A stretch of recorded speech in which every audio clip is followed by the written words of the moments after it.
Imagine being 19 years old, freshly bathed, dressed in silk that doesn't belong to you. You were told you were being summoned for service. You were told it was an honor. You were never told you would not return home. The corridors are quiet, too quiet.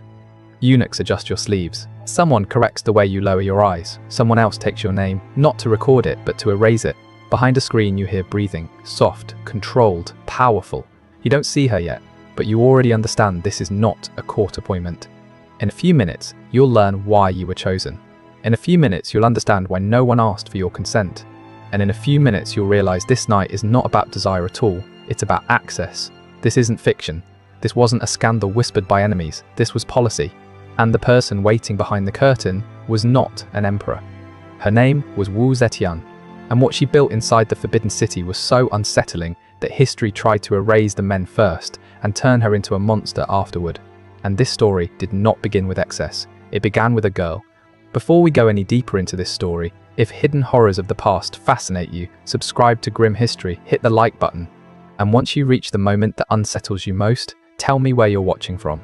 The year was 624. During the height of the Tang dynasty, a child was born beneath an order that did not bend for women. She was not royalty, she was not an heir. She was Wu, daughter of a wealthy timber merchant from Sichuan, a land where women's voices vanished into mountains before they were heard. While boys studied the classics and chased titles, Wu read in shadows. She traced the words of dead men, memorized history, poetry, philosophy, not for leisure, but for survival. Even at 14, she understood that in her world, knowledge cut deeper than blades. That same year, her fate was sealed. An imperial order summoned her to the palace as a secondary concubine to Emperor Taizong. It was called an honor. In truth, it was confinement dressed as privilege. The palace was not a home. It was a machine. Hundreds of women waited their entire lives for a single glance. Most were never noticed. Most disappeared quietly. Wu did not wait. She watched. She listened. She studied power the way others studied embroidery. While hands stitched silk, she stitched exits in her mind. She learned the language of silence, the meaning behind bows, the weight carried by a glance held too long. Taizong barely saw her. Years passed untouched. Then, as tradition demanded, the emperor died. By custom, Wu's life should have ended with him. As a former concubine, she was sent to a Buddhist convent. Silence, seclusion, erasure, but oblivion never came. At 26, when she should have faded into anonymity, Wu returned to the palace, not as a shadow, but as fire. Against every rule, she became consort to Gaozong, the new emperor and son of the man who once owned her fate. It was more than taboo, it was unprecedented. History never fully explains how she came back. A secret summons, hidden alliances, perfect timing. What is certain is this: Wu Zetian never left anything to chance. Once inside again, she moved quickly. Rivals vanished, the empress was demoted. Others were silenced or sent away. No public bloodshed, only absences that piled up like fallen leaves. When Gaozong grew ill, Wu became his voice. She issued decrees, met diplomats, delivered judgments. The empire already obeyed her, only the title remained. In the year 690, she dropped the disguise. Wu Zetian declared herself Empress of China. Not regent, not co-ruler, but sole sovereign. She founded her own dynasty and ruled for nearly 2 decades. The Confucian order shuddered. Scholars quoted texts that no longer applied. Because Wu Zetian was not a flaw in the system, she was its inversion. She governed efficiently. She reorganized ministries. She promoted talent over bloodlines. Every document carried her authority. But her most radical mark was left not in law, but in the private chambers of the palace. There, where power had always flowed from emperor to women, Wu Zetian redirected it. Because she understood something no ruler before her dared to admit: the body had always been a political tool. So she chose a different one. Wu Zetian did not do this for pleasure. She did it for control. History would later condemn her with particular fury, because nothing unsettles patriarchy more than seeing its own rules reflected back in reverse. What had always been accepted in emperors, vast harems, pleasure palaces, intimacy traded for promotion, became an unforgivable scandal the moment a woman exercised the same power. In history, male desire was politics. Female desire was treated as a crime. By now, the throne was secure. The crown was no longer symbolic. Wu Zetian had not simply survived the system, she had hollowed it out and stepped inside alone. But even absolute authority cannot function on decrees alone. Power needs eyes. It needs ears. It needs bodies close enough to sense betrayal before it speaks. The true turning point did not come on battlefields. It came in the perfumed corridors of the palace. Wu Zetian did not reform the system. She bent it until it became a weapon. From this decision emerged the Kongan, officially a ceremonial office, unofficially a surveillance machine disguised as intimacy. In practice, it functioned as a state-controlled male harem. The men were not chosen for noble blood or military skill.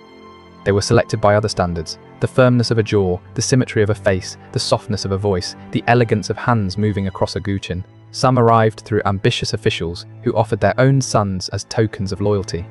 Others were found by quiet agents sent across the provinces to locate young men who were compliant, unconnected, and easily erased. Wu Zetian was said to impose strict requirements: untouched youth, flawless skin, intelligence paired with submission. She was not collecting companions, she was assembling instruments. Each man was trained not only in intimacy, but in listening. They learned how to observe without being noticed, how to read tension in a room, how to translate sighs, pauses, and glances into information. To belong to the Kongan was to become the empire's senses wrapped in silk. The first to rise was Feng Xiaobao, born without title or lineage in a rural village. One day he was noticed by a princess. Soon after, he was kneeling beside the imperial bed. To legitimize his presence, he was ordained as a Buddhist monk and renamed Shui Huaiyi, though there was nothing ascetic about his ascent. He became Wu Zetian's shadow lover, emissary, enforcer. He commissioned temples, oversaw the construction of the Hall of Light, and received military honors without ever lifting a sword. He rode imperial horses. He humiliated officials with a smile. He spoke when the empress remained silent, but power devours its favorites. Shui Huaiyi grew arrogant. He publicly insulted Taoist monks, certain of his invincibility. Then he crossed the line. After a dispute with the empress, he set fire to the Hall of Light, the very monument that symbolized her authority. The building burned, so did his protection. He was ambushed and killed, his name erased. His ashes scattered at the White Horse Temple. No epitaph followed, no mourning was permitted. Yet the void he left did not remain empty. After him came Shen Nanchu, the quiet one. Not a politician, not an enforcer, perhaps a musician, perhaps a physician, perhaps a poet. What mattered was what he did not seek. He asked for no titles, he spied on no one, he passed no judgments. He played the guqin as if offering solace rather than ambition. His silence, inside a system built on control, became rare enough to be tolerated. He remained until his quiet death, rumored to have come from a tonic he prepared himself. No hatred followed him, only whispers. He was the exception. The most feared figures arrived later, the Zhang brothers. Zhang Yizhi and Zhang Chengzhong were not merely companions, they were centers of gravity, introduced through elite recommendation. Some said by Princess Taiping, they quickly became the gatekeepers of the empire. Young, educated, ruthless, they transformed the Kongan into something closer to a hidden ministry. No decision reached the empress without passing through them. One managed audiences and foreign envoys, the other drafted decrees.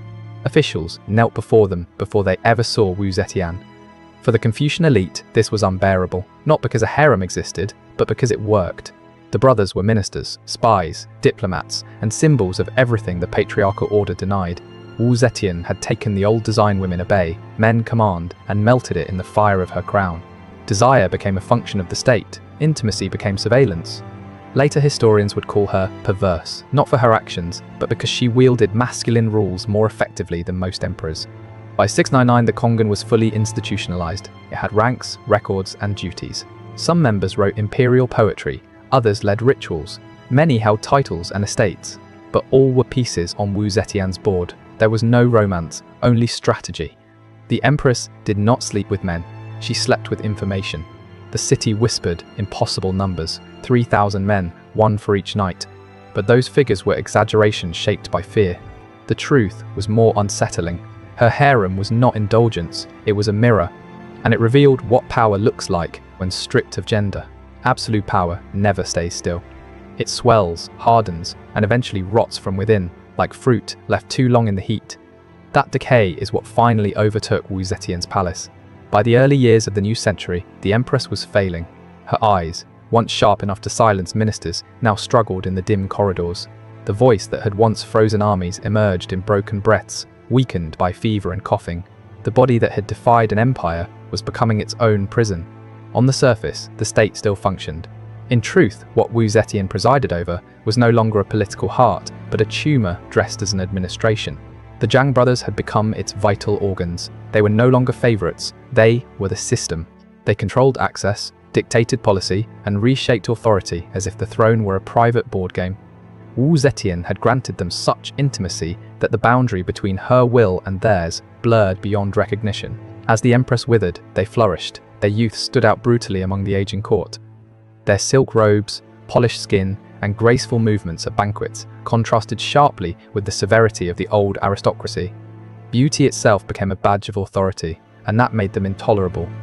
The palace began to turn on itself. Rumors sharpened into weapons. Whispers spoke of rituals disguised as excess, of shared baths, of imported perfumes meant to mask decay, not only of the empress's body, but of the entire regime. Each story fed the same conclusion: something had gone too far. Wu Zetian clung to the throne as the nights grew longer. Sleep abandoned her. She was guarded by eunuchs who no longer knew whether they served a ruler or a spectre. Her hands shook as she signed decrees. Her memory faltered, but her will, even in decline, remained intact, and that frightened her enemies more than her strength ever had. Powerful women are tolerated only if they fade quietly. Wu Zetian refused. She did not surrender. She did not step aside. She chose to die an empress. And for that, history punished her, not with steel, but with poison, the poison of ridicule, distortion, and rewritten memory. While her body weakened, the Zhang brothers ruled from the illuminated shadows. One handled foreign envoys with measured smiles. The other oversaw the Kongan, now operating as a state within the state. No appointment, no execution, no message escaped their review. Some officials broke under the pressure, some took their own lives, others attempted escape. None succeeded. The surveillance network Wu Zetian had created had turned inward. The harem, once her sharpest weapon, became her cage. She no longer walked. She was carried through the palace in a golden litter, veiled in perfumed curtains that barely concealed the stench of decay. Her fingers swelled, her skin greyed. Only the Zhang brothers were permitted to touch her. Only they received her words. That exclusivity sustained their power and sealed her fate. Court life became unbearable. Every banquet, every audience, every silence felt loaded. Suspicion thickened the air. Betrayal no longer whispered. It waited. Quietly, a coalition formed. Senior officials, veteran generals, scholars who had once bowed to her authority. They did not shout. They did not rally crowds. They planned an ending. The coup came without spectacle. One morning, the palace gates simply stayed closed. Corridors stood empty. Musicians did not play. Eunuchs looked away. At the center of the stillness, Wu Zetian, wrapped in silken fever, understood what power could not prevent. Loyalty cannot survive on fear alone. Fear, like all living things, eventually dies. The winter of 705 arrived without snow, but heavy with iron. The palace awoke to the sound of armored footsteps scraping stone. No horns announced the change. History simply shifted. Doors once open to the Zhang brothers were sealed. Servants avoided their eyes. Everyone understood this was not a surprise. It was a conclusion. The brothers were seized at dawn, still in their night robes. One attempted negotiation. The other begged. There were no trials, no formal charges. The verdict came immediately. They were executed in the inner gardens. Their heads were displayed at the northern gate, where foreign envoys had once passed. The message was unmistakable. The body that had seized the throne would be purged with blood and spectacle. Wu Zetian was awakened by strangers, not familiar voices, not loyal faces. Her body resisted movement. Fever burned through her. Still, she understood. The throne had abandoned her before her body did. She was forced to abdicate, not by swords or chains, but by documents, seals, and hollow ceremonial words spoken by men who had once trembled before her. The decree was sealed with her numb hand. Black ink stained her fingernail. No one wiped it away. When an emperor falls, his enemies often grant him tragedy. When an empress falls, they turn her into a monster. Overthrow is never enough. Her ambition must become madness. Her desire must be reframed as disease. Her legacy must be reduced to scandal. Wu Zetian was moved to a secondary palace, not officially imprisoned, but rendered invisible. She received no reports, issued no decrees, saw nothing beyond walls and unfamiliar servants. She died soon after. The exact date was never carefully recorded. There was no public mourning, no imperial procession, only a modest burial, followed by something far more thorough than death: erasure. Official records were edited, the names of her consorts were removed, the Kongan was dissolved. Her decrees were annulled or reassigned. In Confucian texts, she became a warning. In poetry, a distortion. In folklore, a witch. Yet censorship is never complete. Some chroniclers left fragments behind, notes in margins, details too precise to invent. Titles she granted, laws she reformed, officials she promoted for merit rather than blood, traces of a ruler who governed as men had always done, but paid a price none of them ever faced. After her fall, the restored Tang dynasty poured resources into reshaping her memory. They could not erase her existence, so they disfigured it. She became the empress of 3,000 lovers. A grotesque figure who discarded men as easily as decrees. A heretic who placed her bed above the law. These images were repeated until they hardened into doctrine, and with each repetition, the complexity vanished, the strategy behind intimacy disappeared, because the truth was more threatening than any myth. Wu Zetian was not destroyed by excess. She was destroyed by clarity. Her body died, but her memory was sentenced to a slower execution, selective forgetting, deliberate distortion, and narrative poisoned at its source. For centuries, official chronicles dragged her name through ridicule. Her administrative skill went undiscussed. Her ability to rule alone over a vast empire was ignored. Only one accusation survived, that she had turned the court into a brothel. Confucian historians perfected a bloodless weapon, rewriting. Each lover was exaggerated, each shared night magnified. The Gongan, once a state institution, was retroactively described as an official brothel. Men who had served as diplomats, poets, and administrators were reduced to toys. None of this appears in the original imperial archives. These stories emerged later, when male rule needed justification, when her figure became a warning to ambitious women. In these retellings, the powerful woman always ends the same way, alone, aged, reviled. In official history, male desire is framed as stability. An emperor's harem signals prestige, virility, continuity. Female desire, by contrast, is treated as corruption. When Wu Zetian mirrored her predecessors, history did not call it authority, it called it sin.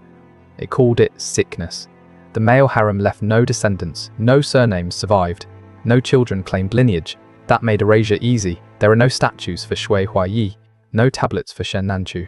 The Zhang brothers appear only as symbols of corruption, never as strategists. Their portraits were destroyed, their tombs defaced, their names severed from genealogy. They were removed with precision, as if they had never existed, and yet their absence speaks louder than records ever could.